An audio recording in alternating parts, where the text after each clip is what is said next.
मध्य प्रदेश की राजधानी भोपाल से बीके हिंदुस्तानी यूट्यूबर, नेशनल मीडिया फाउंडेशन नई दिल्ली, समूह पत्रकारिता परिषद नई दिल्ली आज नर्मदापुरम जिले की सिवनी मालवा तहसील के ग्राम पंचायत बाबरी पहुंचे संपूर्ण टीम के साथ में।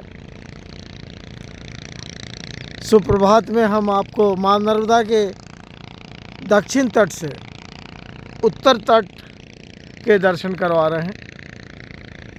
इस समय बीके हिंदुस्तानी जी का कैमरा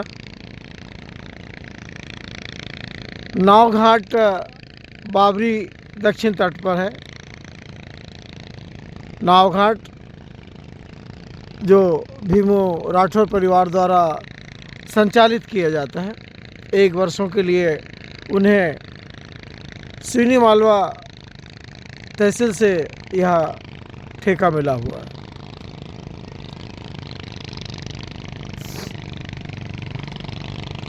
आप देख रहे हैं ये किश्तियाँ जो सरकार को डुबाने के लिए खड़ी हैं। नित्य प्रति लाखों करोड़ों रुपए की रेत का अवैध उत्खनन इन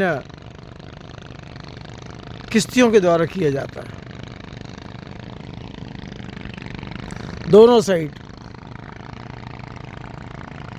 जितनी भी किश्तियाँ खड़ी है वे सभी अवैध उत्खनन का व्यापार करती है।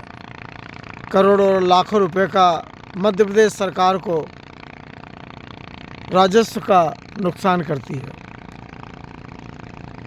इन अवैध उत्खनन की कार्रवाई में मध्य प्रदेश सरकार भी पीछे नहीं है। कई बार इनके ऊपर में लाखों रुपयों का जुर्माना किया गया है और इनका कहना है कि 1 लाख का जुर्माना होता है और 10 लाख हम कमा लेते हैं, 9 लाख फिर भी हमारे हाथ में रहते हैं।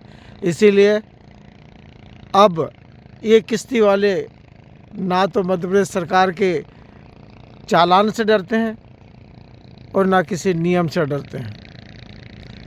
केवल एक ही नियम है तगड़ा, जो इनको जेल भेज दे, बस उसी कानून से ये डरते हैं।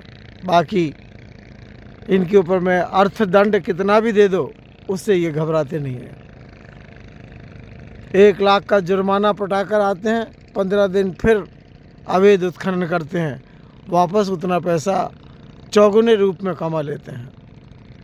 मैं वरिष्ठ पत्रकार बीके हिंदुस्तानी मध्य प्रदेश सरकार और केंद्र सरकार को ये निवेदन कर रहा हूँ कि यदि देश के अंदर में माफियाकरण को यदि कंट्रोल करना है तो जेल की सलाखों में इनको डालना पड़ेगा।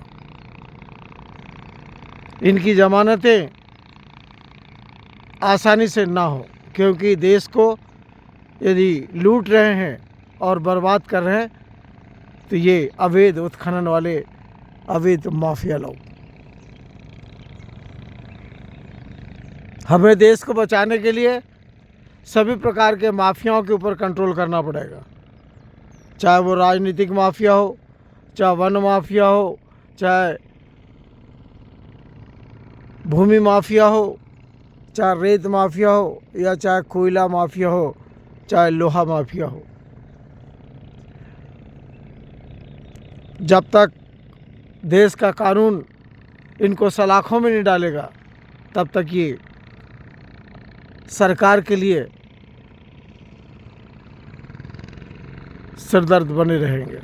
मैं वरिष्ठ पत्रकार बीके हिंदुस्तानी मां नर्मदा के इस सुप्रभात के पेज में आपको मां नर्मदा के भव्य दर्शन करवा रहा हूँ। मां नर्मदा को भी इन माफियाओं ने बर्बाद करके रख दिया है। सरकार इनको मात्र इसलिए छोड़ देती है कि सरकार के पास में स्टाफ की कमी है।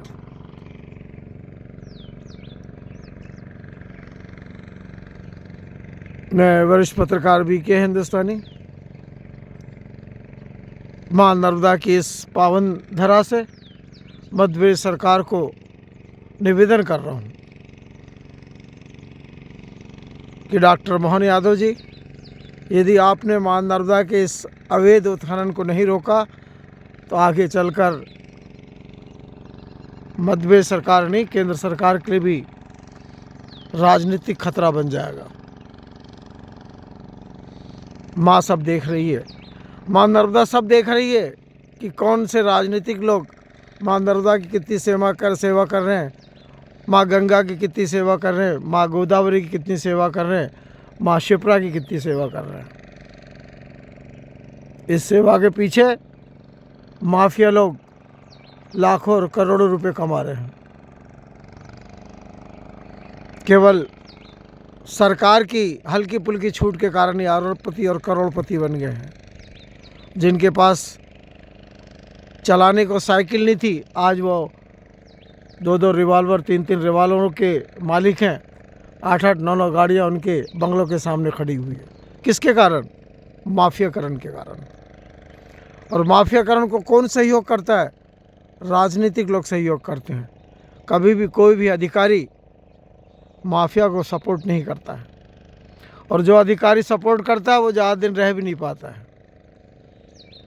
इसीलिए मध्य प्रदेश सरकार से मैं करबद्ध निवेदन करता हूँ कि माफियाकरण के ऊपर में अतिशीघ्र जेल की नीति को अपनाया जाए,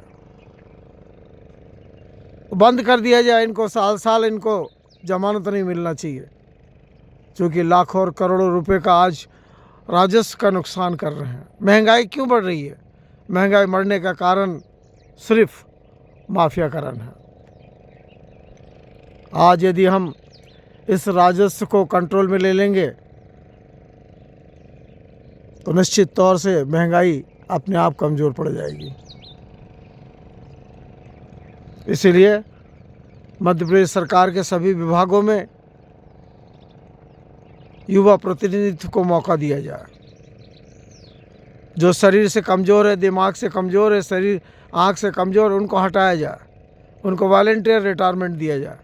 और जो युवा लोग हैं, जो देश को आर्थिक संकट से ऊपर उठा सकते हैं, ऐसे लोगों को नौकरी दी जाए। आज के इस सुप्रभात के पेज में मां नर्मदा के दक्षिण तट से केवल प्रार्थना करता हूं कि मध्य प्रदेश सरकार को इस माफियाकरण के ऊपर में कंट्रोल करना चाहिए। जय हिंद, जय भारत।